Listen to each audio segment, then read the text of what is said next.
दोस्तों नमस्कार। आज की सच्ची कहानी में आपका स्वागत है। ये सच्ची कहानी है इलाहाबाद की। दोस्तों, एक संजय नाम का व्यक्ति जो कि दिल्ली में रहता था, उसकी शादी इलाहाबाद में रहने वाली कविता से हुई थी। दोनों का शादी शुदा जीवन बहुत ही अच्छा तरह से बीत रहा था। दोनों लोग एक दूसरे से बहुत खुश थे। इसी बीच हुआ कि कविता ने कहा कि हम मायके जा रही हूँ, काफ़ी दिन हो गया है घूमने टहलने के लिए, क्योंकि जो संजय था उसकी बीवी का कोई भाई नहीं था।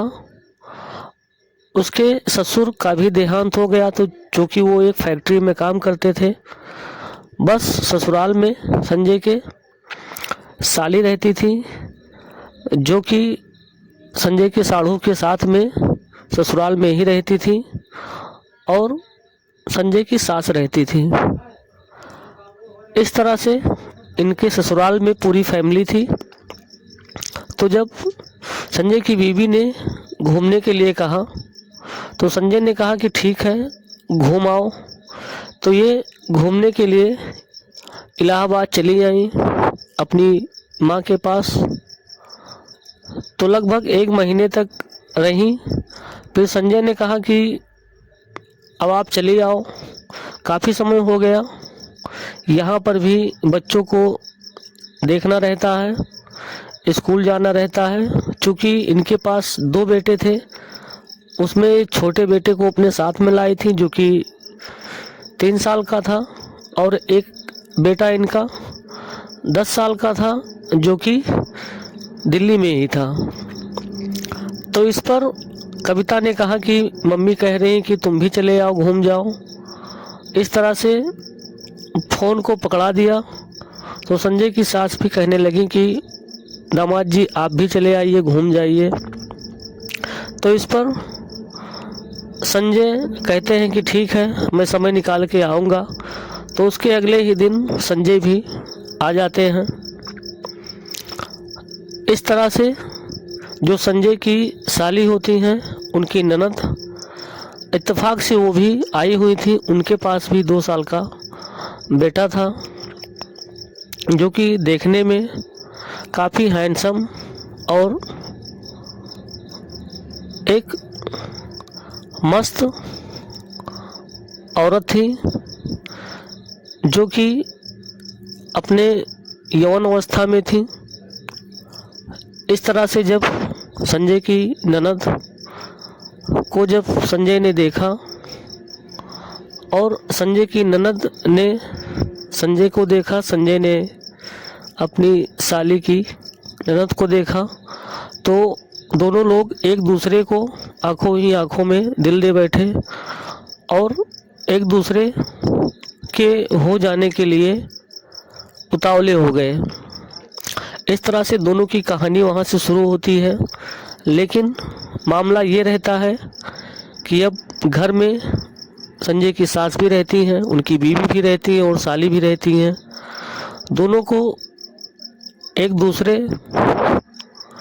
का साथ निभाने और रिश्ता बनाने का समय नहीं मिल पाता था। तो एक दिन इत्तेफाक से होता क्या है कि संजय की सास, संजय की बीवी और साली तीनों लोग मार्केट चली गईं और संजय की बीवी की बहन की जो ननद थी, यानी कि संजय की साली की ननद, रिश्ते में वो भी साली ही लगती हैं, वो रह गई। उनको भी उन्होंने कहा, तो उन्होंने कहा कि नहीं, मैं नहीं जाऊंगी, थोड़ा हमारे बच्चे का तबीयत ठीक नहीं है। इस तरह से वो लोग वहाँ से चली जाती हैं, क्योंकि संजय की साली की ननद को भी मौका ढूंढना था और संजय को भी, क्योंकि जब सब लोग मार्केट चले गए तो इनको मौका मिल गया। तो ये लोग, इनका जो घर था वो मध्यम वर्गीय था। एक बरामदा और 4 रूम था, जिसमें एक रूम गेस्ट का था, मेहमान के लिए था।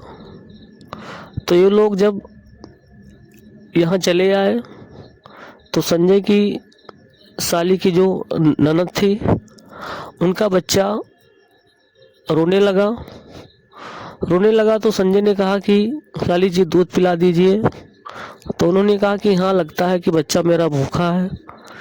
तो वो अपने बच्चे को दूध पिलाने लगी और दूध पिलाने वक्त संजय और संजय के साली की ननद एक दूसरे को देखने लगे और देखते ही देखते दोनों लोग आंखों ही आंखों में बहुत सारी बातें कर चुके थे। और जैसे ही उनका बच्चा दूध पी चुका तो संजय की साली की ननद ने बच्चे को सुला दिया और सुलाने के बाद में जब बच्चा सो गया तो संजय ने बरामदे का जो मुख्य दरवाज़ा था उसको बंद कर दिया और संजय की साली की ननद और संजय दोनों ने कमरे में रिश्ता बनाया। रिश्ता बनाने के बाद में दोनों लोग वहाँ से हट गए, चूँकि उनकी बीवी का मार्केट से आने का समय हो चुका था और इस तरह से दोनों ने अपने आप को अलग किया और इस तरह से दोनों के बीच रिश्ता बन गया, जो कि काफ़ी समय से एक दूसरे के प्रति आकर्षित थे। और इस तरह से ये सिलसिला जब भी दोनों को मौका मिलता था दोनों लोग रिश्ता बना लेते थे। इस तरह से कुछ समय के बाद में संजय की सास, बीवी और साली सब आ गए, लेकिन किसी को ज़रा सा भी एक दूसरे पर शक नहीं हुआ, क्योंकि दोनों लोग अपने कपड़े बिल्कुल ठीक ठाक कर लिए थे कि किसी को मालूम ना पड़े। इस तरह से 4 दिन तक संजय रहा और जब तक संजय की साली की ननद भी रही। फिर संजय अपनी पत्नी को लेकर दिल्ली आ गया और इस तरह से संजय की साली की ननद और संजय के बीच में रिश्ता बना और जब भी मौका मिलता था दोनों रिश्ता बना लेते थे। दोस्तों, अगर ये कहानी आपको अच्छी लगी है तो वीडियो को लाइक कर दीजिए और चैनल को सब्सक्राइब कर दीजिए। फिर मिलेंगे आपसे इसी तरह से एक सच्ची कहानी के साथ।